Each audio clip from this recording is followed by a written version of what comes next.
Innal hamdalillah nahmaduhu wa nasta'inuhu wa nastaghfiruh wa na'udzu billahi min shururi anfusina wa min sayyiati a'malina. May yahdihillahu fala mudhillalah wa may yudlil fala hadiyalah. Asyhadu an la ilaha illallah wahdahu la syarikalah wa asyhadu anna Muhammadan abduhu wa rasuluh. Allahumma shalli wa sallim wa barik ala Muhammadin wa ala alihi wa ashabihi ajma'in. Subhanaka la ilma lana illa ma 'allamtana innaka antal alimul hakim. Allahumma iftah lana hikmataka wansur alaina rahmataka min khuzaini rahmatika ya arhamar rahimin. Qala Allah ta'ala fi kitabil karim, a'udzu billahi minasyaitonir rajim. Ya ayyuhalladzina amanu taqullaha haqqa tuqatih wa la tamutunna illa wa antum muslimun. Shadaqallahul azim. Baiklah, alhamdulillah kita tadi sudah bukuannya sudah cukup panjang sehingga cukup aja. Kita langsung saja membaca ayat suci Al-Qur'an. Siapa yang membaca? Pak Andi ya? Pak Iya, Andi. Pak Andi, Pak Ustaz. Andi dari Surabaya. Andi Basuki. Monggo Pak Andi dibaca, Pak Andi suratnya. Terima kasih. Assalamualaikum warahmatullahi wabarakatuh. Waalaikumsalam warahmatullahi wabarakatuh. Surat Ar-Rum ayat 41 sampai 45. A'udzu billahi minasy syaithanir rajim. Bismillahirrahmanirrahim. Dhaharul fasadu fil barri wal bahri bima kasabat aydin nasi liyudhiqahum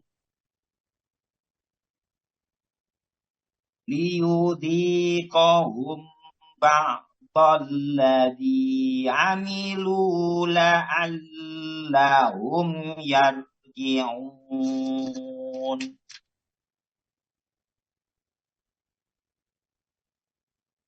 Qul siru fil ardi fanduru kaifa kana akibatul ladina min qabl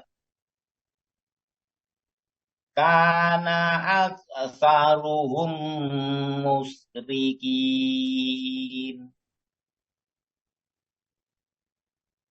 Faqim wajhaka lid-dinil qayyim min qabli ayyatiya yawmul la maradda lahu minallahi yawma idin yasaddaun.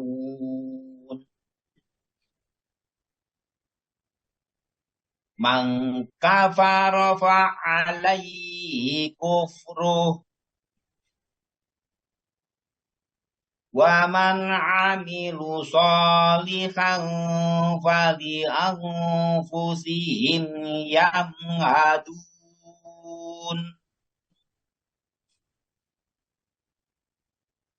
Liyajziyal ladzina amanu wa amilus sholihati min fadlih innahu la yuhibbul kafirin. Ya. Terjemahan surat Ar-Rum ayat 41 sampai 45. Telah tampak kerusakan di darat dan di laut disebabkan karena perbuatan tangan manusia. Allah mengendaki agar mereka merasakan sebagian dari akibat perbuatan mereka, agar mereka kembali ke jalan yang benar. Katakanlah Muhammad,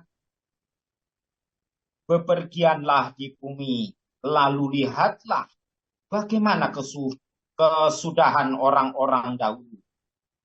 Kebanyakan dari mereka adalah orang orang yang mempersekutukan Allah. Oleh karena itu, hadapkanlah wajahmu kepada agama yang lurus, Islam, sebelum datang dari Allah suatu hari kiamat yang tidak dapat ditolak. Pada hari itu mereka terpisah-pisah. Barang siapa kafir, maka dia sendirilah yang menanggung akibat kekafirannya itu. Dan barang siapa mengerjakan kebajikan, maka mereka menyiapkan untuk diri mereka sendiri tempat yang menyenangkan. Agar Allah memberi balasan pahala kepada orang-orang yang beriman dan mengerjakan kebajikan dari karunia-Nya. Sungguh, Dia tidak menyukai orang-orang yang ingkar kafir. Ya, Alhamdulillah, terima kasih Pak Andi. Luar biasa sekali bacanya, sudah menjadi menuju sempurna. Mudah-mudahan lama-kelamaan benar-benar ya menjadi pembaca yang andal ini ya. Saya doakan Pak. Baik ya, jadi ayat-ayat ini cukup jelas bahwa orang-orang kafir itu senantiasa akan mendapatkan bencana-bencana yang sudah dicontohkan mulai Rasul yang ditutus pertama yaitu Nabi Nuh alaihissalam, yang umatnya tetap kafir diajak kepada kebenaran, ya justru membuat kerusakan di muka bumi, jadi musyrik dan lain-lainnya, maka sudah dibinasakan oleh Allah dengan banjir besar yang satu pun orang tidak ada yang tertinggal pada saat itu. Demikian juga kaumnya Nabi Soleh, itu dihancurkan oleh Allah ya karena kesirikan. Ya. Nah, itu mereka ditimpa suara yang menggelegar, ya, sehingga dengan suara yang menggelegar itu putuslah urat-urat jantungnya, hatinya hancur, ya, dengan suara yang menggatu. Dalam riwayat ada yang mengatakan bahwa jeritan malaikat Jibril yang sangat keras sekali sehingga penduduk itu hancur. Kaum, ya, kaumnya Nabi Hud juga ditimpa oleh angin yang terus-menerus, ya, 7 hari 8 malam, terus-menerus semuanya habis. Ini sudah diingatkan oleh Allah untuk orang-orang musyrik ini. Maka dikatakan pada ayat yang ke-42 itu, kul katakanlah harus kepada mereka, siru bil ardi, berjalanlah di muka bumi itu, perhatikan ya. Fangduru, maka perhatikanlah kaifakana akibatul ladzina min qabl, bagaimana dampak buruk yang telah dirasakan oleh orang-orang sebelum mereka, sebelum orang musyrik Mekah itu. Kenapa diutusnya Rasul kepadanya? Jujur Rasul tidak ditaati, malah didurhakai, bahkan mau dibunuh. Nah, hal ini akan terjadi kepada mereka juga. Kanu aksaruhum musyrikin. Kebanyakan mereka itu orang-orang musyrik. Ya, orang itu kalau sudah musyrik diingatkan tidak mau. Dia merasa terganggu kemusyrikannya. Kalau diingatkan pada tauhid, padahal ajaran tauhid itu ajaran yang menyatukan. Kita itu tadinya gegeran masalah misalnya membuat bacaan ini, sesaji ini. Tapi kalau kita sudah kenal kepada Allah itu tidak perlu. Maka akan menjadi satu, akan menjadi orang itu menjadi hatinya disatukan oleh Allah. Selain dengan orang musyrik. Oh, saya harus pakai ini, modal ini, dengan biaya ini, macam-macam lah. Tapi kalau kita sudah bertuhan hanya kepada Allah, ikuti apa yang diajarkan oleh Allah.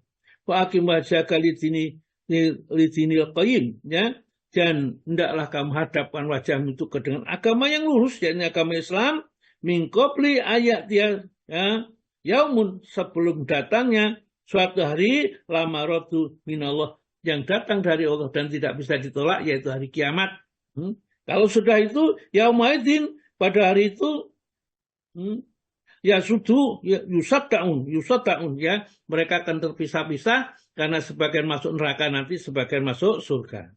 Maka faro, barang siapa yang ingkar, yang kafir, fa'alaihi kufruhu, maka kekafiran akan menimpa dirinya, dia akan dimasukkan ke dalam neraka. Tidak ada yang rugi, Allah tidak rugi, yang Nabi Muhammad juga tidak akan rugi, tapi yang dia yang kafir itu yang akan rugi, ya. Wa man amila sholihan, barang siapa beramal soleh, ya. Wa man amila sholihan fali anfusihim, maka amal soleh itu akan berguna untuk dirinya. Oleh karena itu di dalam Islam tidak ada transfer pahala, tidak ada. Karena Al-Quran orang yang menerangkan itu. Siapa yang beramal soleh untuk dirinya. Tidak bisa amal soleh dikirim-kirimkan. Dibagi-bagikan ke sana kemari. Tidak bisa. Al-Quran itu pasti benarnya.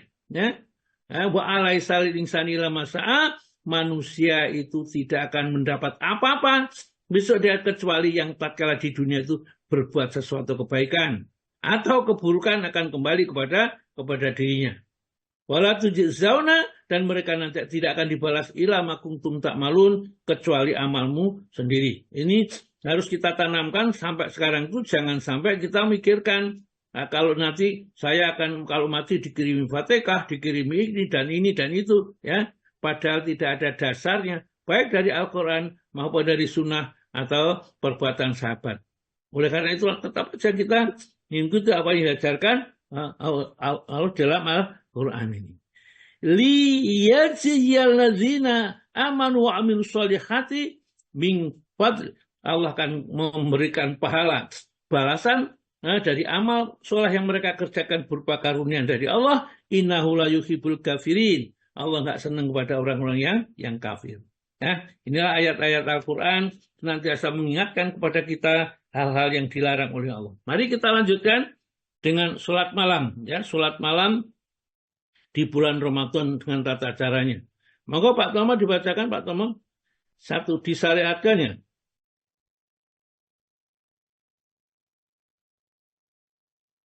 Pak Tomo, ada Pak Tomo? Ada Ustaz tadi. Ada. Jilid yang kedua, saya soalnya Ya, jilid 2. Ya. HP bermasalah ya. Yang kemarin sampai imam disunatkan. Bukan. Bukan. Ini sholat malam khusus Pak. Ini babnya sholat malam di bulan Ramadan. Karena kita kan menghadapi Ramadan. Karena beda halaman, saya cari kontennya dulu, Ustaz. Halaman 60 Pak, kira-kira halaman 60 atau Halaman 100 ya? Ya. Halaman 100 sekitar itu loh Pak. Ada 2 buku saya punya ini. 73. 73 ya Pak? 73 ya? Ya. Itu yang hukum Yang baru ya? Oh ya, makasih Pak. Bismillah. Salat malam pada bulan Ramadan. 1. Disyariatkannya. Mengerjakan salat malam pada bulan Ramadan atau salat tarawih itu hukumnya sunnah bagi kaum laki-laki dan perempuan. Mengerjakannya sesudah salat Isya sebelum berwitir, tetapi boleh juga witir hanya kurang utama. Waktunya terus berlangsung sampai akhir malam. Diriwayatkan oleh jamaah dari Abu Hurairah, katanya Rasulullah SAW menganjurkan untuk mengerjakan sholat pada malam bulan Ramadan, tetapi tidak mewajibkannya. Beliau bersabda, barang siapa yang bangun pada malam bulan Ramadan karena iman dan mengharapkan keridhaan Allah, maka diampunilah dosa-dosa yang telah lalu. Ya. Kenapa saya angkat ini? Karena ini sebentar lagi 1 bulan Ramadan, dan di dalam bulan Ramadan itu ada amalan yang sangat ditekankan sekali. Jadi Rasulullah suatu saat berpidato di antara para sahabat ya ayuhan nas, wahai manusia, qad azlakum syahrun azimun mubarakun. Sebentar lagi kamu akan dinaungi oleh sebuah bulan yang agung dan penuh berkah. Ya. Fihi, di dalam bulan itu, Lailatun khairum min alfi syahrin, ada malam yang lebih baik keutamanya daripada 1000 bulan. Ya. Syahrun, suatu bulan, ja'alallahu siyamahu fardhatan, satu-satunya bulan yang Allah menjadikan puasa itu sebagai wajib fardu. Ya. Wa qiyamahu tatawuan, dan tarawihnya, sholat sunnahnya adalah suatu sunnah yang sangat dianjurkan. Jadi tadi sudah dibacakan, ini saya kaitkan dengan hadis yang lain. Jadi man taqarraba bihi, ya, bi khoslatin minal khairi kana kaman atafadzatan bi masiwahu. Barang siapa mendekatkan diri kepada Allah dengan suatu ibadah sunnah atau ibadah yang tidak wajib, ibadah sunnah, maka akan diberi pahalanya sama dengan pahala ibadah fardu di luar bulan Ramadan. Jadi saking utamanya. Oleh karena itulah orang-orang ini ya menggunakan kesempatan untuk umroh di bulan Ramadan, ya. Kemarin sudah kita saksikan ini. Ya. Kemudian waman ada faridatan, Barang siapa yang menunaikan kefarduan ya, fihi di dalam bulan Ramadan, karena aman ada sab'ina fardatan fi masiwahu, sama dengan orang mengerjakan 70 kali fardu di bulan luar Ramadan. Lepas bagaimana posisi hadis ini, yang namun ini tetapi yang penting mendorong kita untuk senantiasa menyambut bulan Ramadan dengan amal-amal yang soleh yang banyak, mengerjakan amal-amal sunnah ya dengan sempurna. Maka dari itu untuk bulan Ramadan ini sholat rawatib, qobliyah, ba'diyahnya jangan ditinggalkan. Ya, agar sholat duhanya ya, dan sholat tahiyatul masjid atau apa tatkala kita masuk masjid jangan ditinggalkan, karena ibadah sunnah diberi pahala ibadah fardu dilipat gandakan 70 kali. Maka jangan sampai khususnya bulan Ramadan ini sholat kita kerjakan sendirian di rumah ya, usahakan berjamaah di masjid, karena berjamaah lipat 27 dikalikan 70 ya, tentu secara matematis ini akan sangat menguntungkan, karena Allah Ta'ala memang sengaja memberikan bulan Ramadan itu syahrun azimun mubarakun, bulan yang agung dan penuh berkah ya. Maka jangan sampai disia-siakan seperti itu.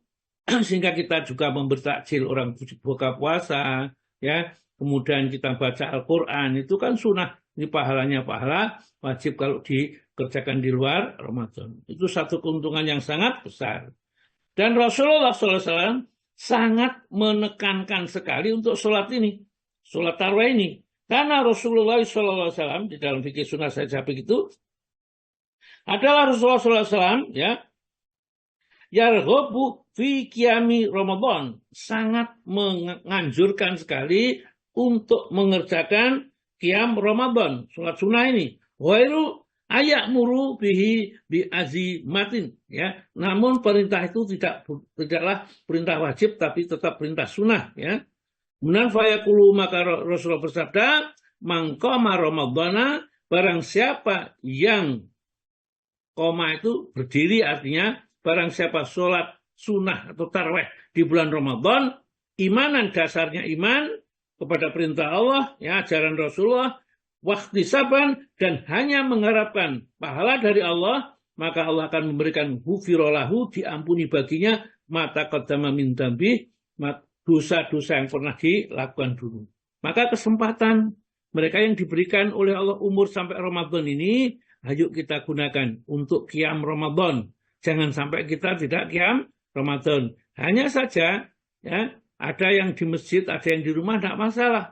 Kalau kita tidak bisa di masjid, tidak masalah. Meskipun sholat qiyam Ramadan itu lebih baik dikerjakan di masjid karena mengandung syiar.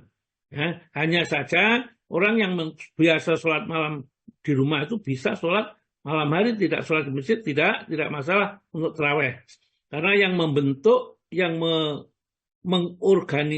mengorganisir sholat jamaah tarawih di masjid itu Umar bin Khattab ya, dengan beberapa sahabat ya.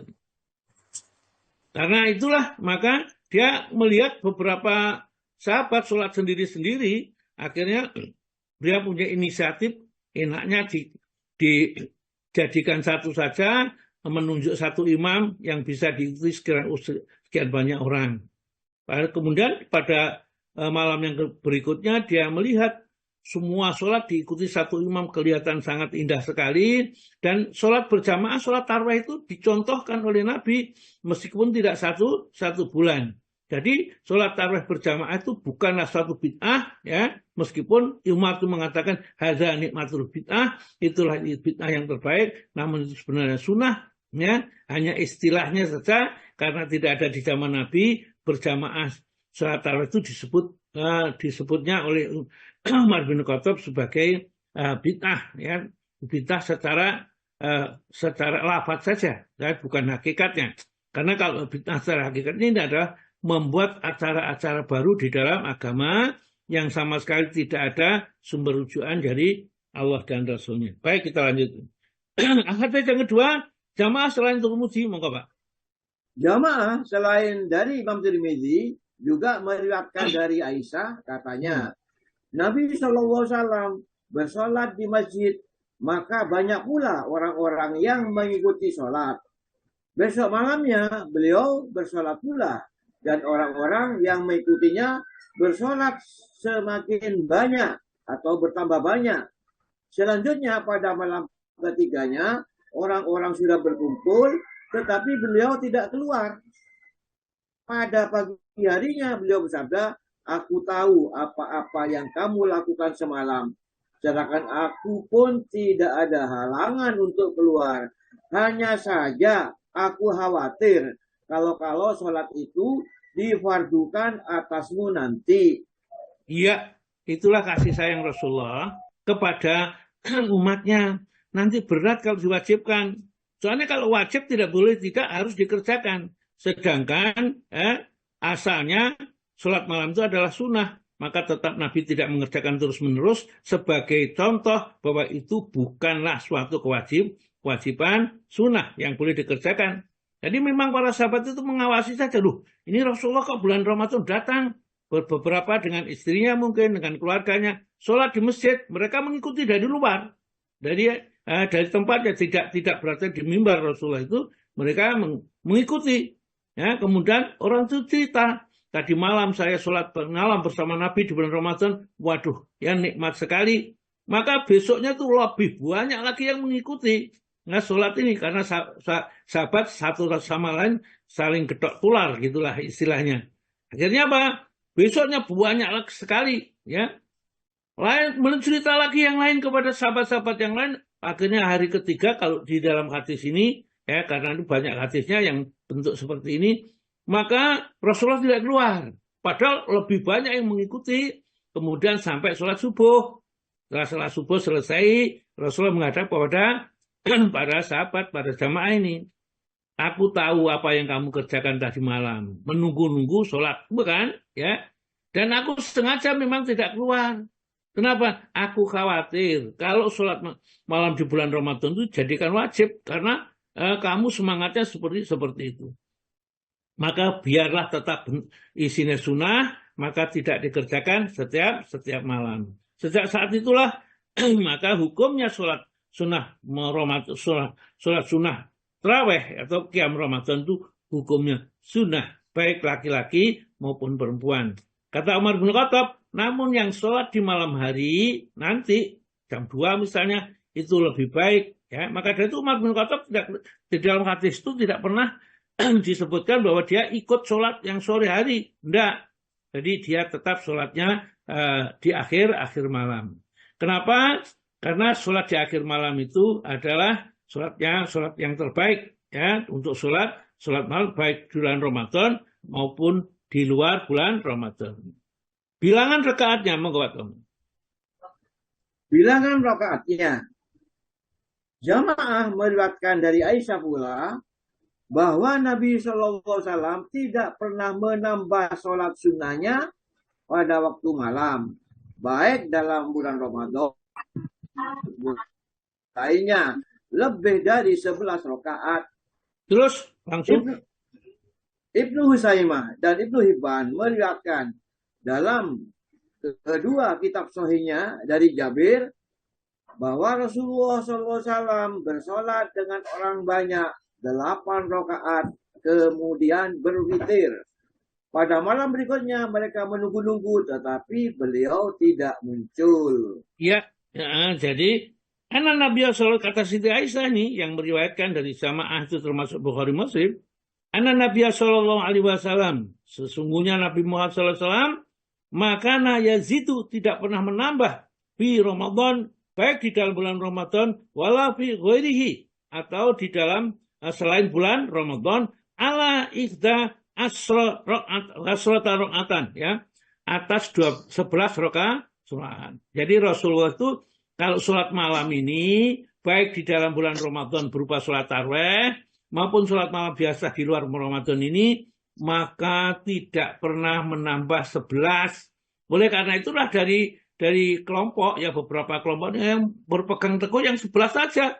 Rasulullah mengerjakan 11, kenapa kan sampai mengerjakan yang lain ya yang belum tentu lebih baik daripada 11. Kenapa? Contoh dari Rasulullah tentulah contoh yang terbaik yang bisa kita amalkan. Ya, ini dari Aisyah. Kemudian Ibnu Khuzaimah, Ibnu Hibban meriwayatkan dalam kedua kitab sahihnya, ya, annahu sallallahu alaihi wasallam adalah Nabi kita Muhammad sallallahu alaihi wasallam, ya, shalah bihim samania rakaatan, bersolat bersama orang banyak itu 18 rakaat, ya. Wal witra, dan kemudian witir, ya. Suma angta dzarbu, kemudian menunggu fil qabilati falam sahruf ilaihim, ya. Kemudian dia menunggu-nunggu orang-orang itu, namun Rasulullah tidak muncul keluar. Jadi Rasulullah itu sholat 8 rakaat, setelah 8 rakaat kemudian tutup witir, ya. Setelah besok harinya maka ditunggu-tunggu orang banyak, namun Rasulullah juga tidak keluar mengerjakan itu. Jadi yang dikerjakan oleh Nabi kita adalah 8 rakaat ditambah dengan witir. Lah witirnya biasanya dikerjakan 3 rakaat. Nanti akan saya terangkan bagaimana tata cara bermacam-macam sholat malam yang dikerjakan oleh Nabi. Ada yang demikian, ada yang demikian. Sehingga kalau kita melihat orang lain mengerjakan tidak sama dengan kita tahu, oh ini berdasarkan hadis yang di sini. Nanti saya sebutkan. Monggo, diriwayatkan pula oleh Abu Ya'la, monggo. Diriwayatkan pula oleh Abu Ya'la dan Tabrani dengan sanad yang hasan dari Jabir bahwa Ubay bin Ka'ab datang kepada Rasulullah SAW dan berkata, "Ya Rasulullah, semalam terjadi sesuatu denganku. Ini terjadi di dalam bulan Ramadan." Maka beliau bertanya, "Kejadian apa itu wahai Ubay?" Maka ia menjawab, "Ada beberapa orang wanita di rumahku, kata mereka, kami tidak dapat membaca Al-Quran. Oleh sebab itu kami hendak bersolat, bermakmum denganmu saja. Saya lalu bersolat dengan mereka sebanyak 8 rakaat, kemudian berwitir." Tampak keridoan beliau SAW itu tidak mengucapkan sepatah kata pun. Nah, ini termasuk sunnah. Jadi meskipun Nabi tidak menganjurkan sholat itu 11 rakaat, namun tatkala ada salah satu sahabatnya itu Ubay bin Ka'ab itu sholat mengimami para ibu-ibu ini 11 rakaat, diceritakan 8 rakaat kemudian witir 3 rakaat. Rasulullah tidak memberi komentar, berarti benar yang kamu kerjakan itu sudah sesuai dengan sunnah. Ini namanya sunnah takririyah, di ketetapan dari Nabi. Maka kita boleh ya sholat 11 rakaat saja. Ini tapi sebaiknya dianjurkan nanti kalau kita sholat tarawih itu hendaklah kita sholat selesai itunya sama dengan imam. Ya. Kalau kita ikut 23 ya selesainya bersama dengan imam. Ya, kalau 11 ya selesainya bersama dengan imam. Kenapa? Karena Nabi bersabda, siapa yang sholat bersama imam, selesainya, kemudian dia melewati malam itu, maka sisa malamnya itu sudah dihitung sholat sunnah. Di antara kita ada yang begini, sholat itu ya nanti 8 rakaat pulang, karena nanti malam mau sholat lagi ya. Witirnya karena nanti witirnya saya taruh di akhir malam, maka saya tidak ikut witir pulang ya. Sebaiknya enggak, sebaiknya apa?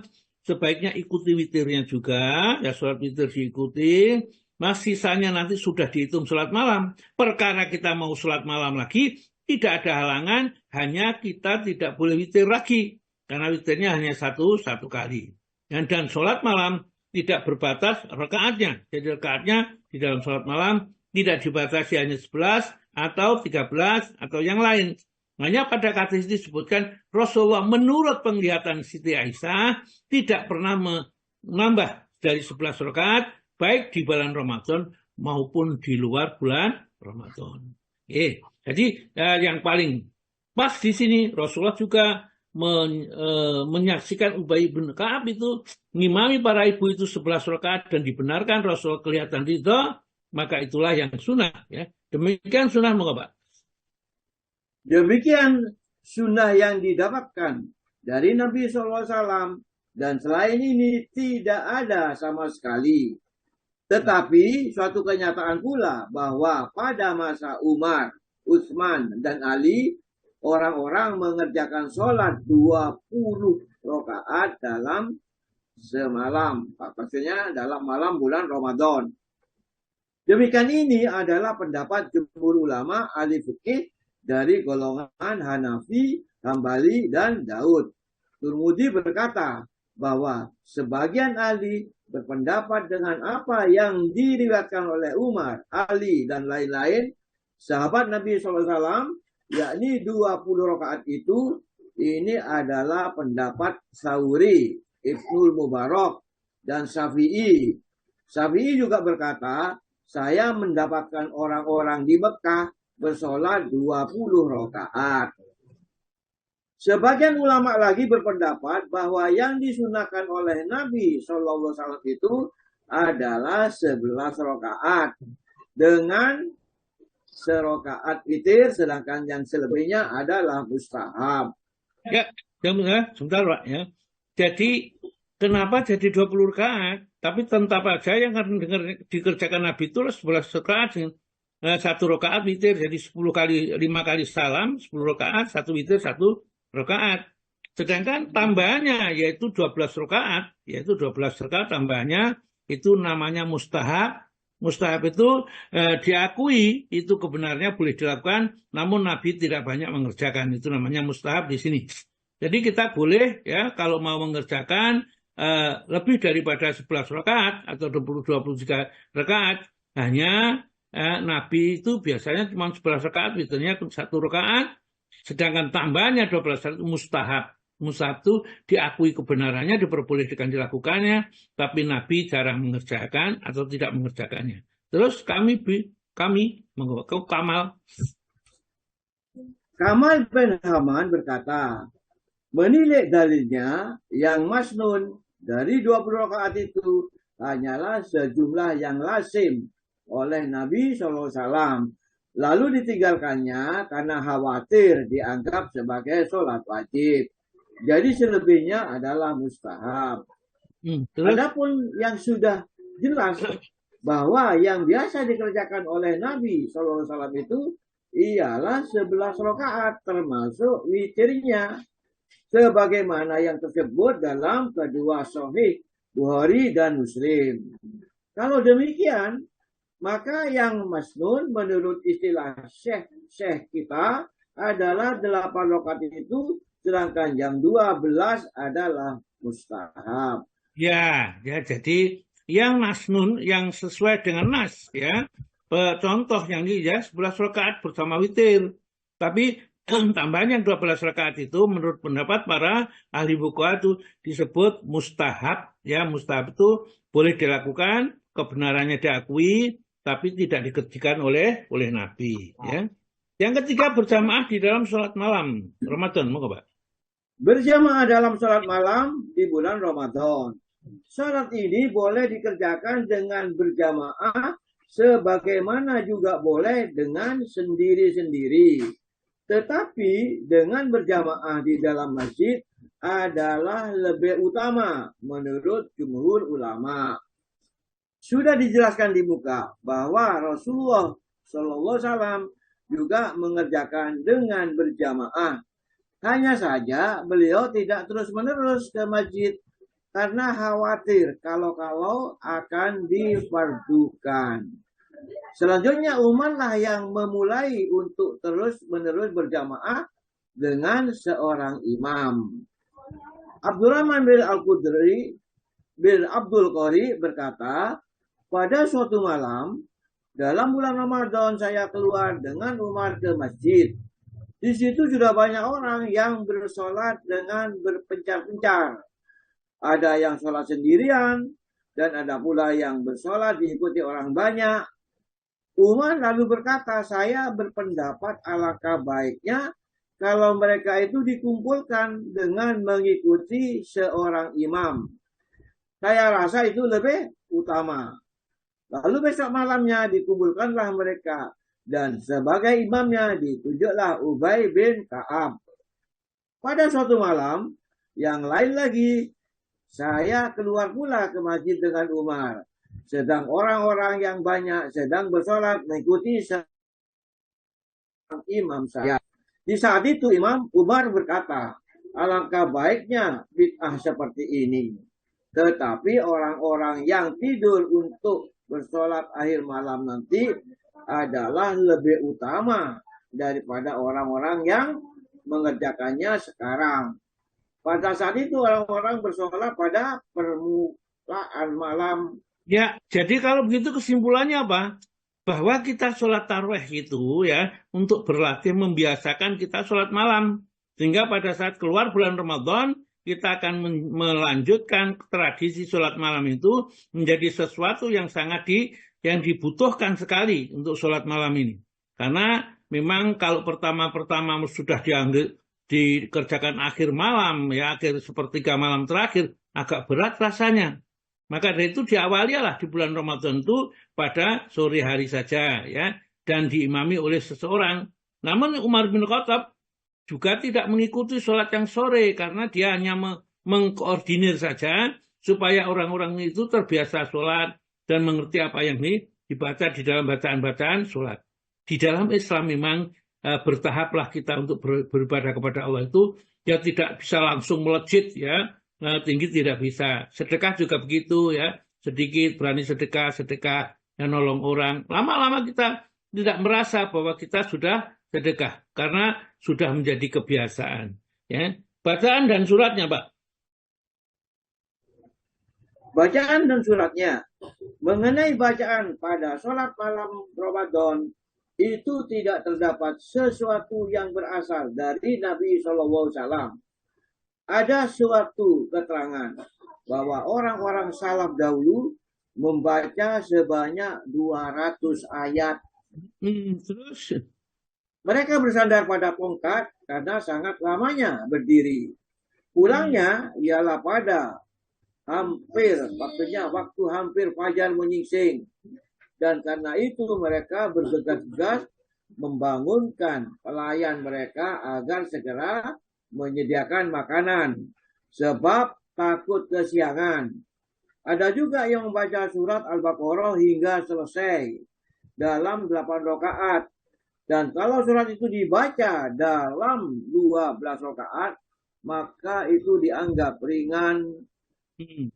Ibu Qudamah berkata, Imam Ahmad berkata bahwa hendaklah dibaca yang ringan saja waktu bersolat dengan orang-orang banyak di bulan Ramadan.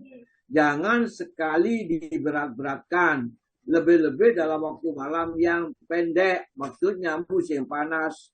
Ya, jadi kalau jadi imam nanti kan di antara kita ada yang kepingin jadi imam Ramadan, coba ya biasa saja dan juga jangan terlalu pendek. Ya, jadi biasanya kadang-kadang mereka itu membaca selalu diakhiri Qulhuwallahu ahad Allahu samad lam yalid walam yulad. Itu tidak ada.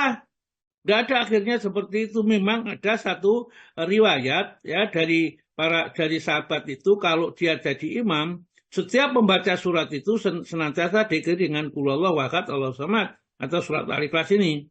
Namun itu bukan di dalam bulan Ramadan. Nah ini kita kadang-kadang kita dapatkan satu musola atau mungkin masjid tertentu, imam tertentu itu baca surat apa saja, setelah itu Qulhuwallahu ahad Allahu samad lam yalid walam yulad walam yakul lahu kufuwan ahad. Kalau itu tidak dicontohkan oleh Nabi dan tidak dianjurkan, ya lebih baik kita tidak membacanya. Meskipun barangkali menurut pendapat kita itu baik. Ya. Hanya kita juga tidak bisa melarang karena membaca Al-Quran itu boleh saja. Ya. Karena nanti kalau tidak selalu dikerjakan Nabi, kemudian kita mengerjakan sesuatu, jatuhlah kepada perbuatan-perbuatan yang dianggap bid'ah. Ya.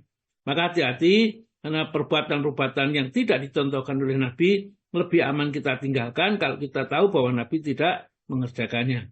Monggo, Ibnu Qudamah berkata, monggo Pak. Al-Qadili ya? Oh ya, Al-Qadili ya Ki. Al-Qadili berkata, tidak baik kalau bacaan Al-Quran itu kurang dari sekali hatam dalam sebulan agar dapat didengarkan seluruh ayat-ayatnya. Tetapi tidak baik pula melebihi sekali hatam. Karena khawatir dirasakan terlampau berat oleh makmum yang ada di belakang. Sekiranya dapat mengukur keadaan orang-orang banyak, maka hal itu lebih utama. Tetapi sekiranya orang-orang semua sepakat agar surat itu lebih dipanjangkan, maka lebih utama lagi. Sebagaimana yang diriwayatkan oleh Abu Dzar, katanya, kami bersolat dengan Nabi Shallallahu Alaihi Wasallam sampai takut telat sahur. Pada waktu itu imam membaca sampai 200 ayat. Wah, 200 ayat itu kalau surat Al-Baqarah sudah masuk juz 2 ya. Juz 1, juz 2 itu satu rakaat yang berat ya. Jadi oleh karena itulah kita nanti biasa-biasa saja tengah-tengah, yang tidak terlalu memberatkan, yang tidak terlalu ringan, biasa aja. Yang penting jangan ditinggalkan itu qiyamul Ramadan. Karena sebenarnya hadis itu double gitu. Mangkoma Ramadanan wa soma Ramadanan ya. Barang siapa yang sholat di bulan Ramadan atau sholat tarawih dan puasa Ramadan imanan waktu saban, ghufirallahu ma taqaddama min dzanbi. Jadi akan diampuni dosanya itu orang yang puasa dan qiyam Ramadan, bukan puasa saja, bukan sholat saja, tapi dua-duanya harus dikerjakan.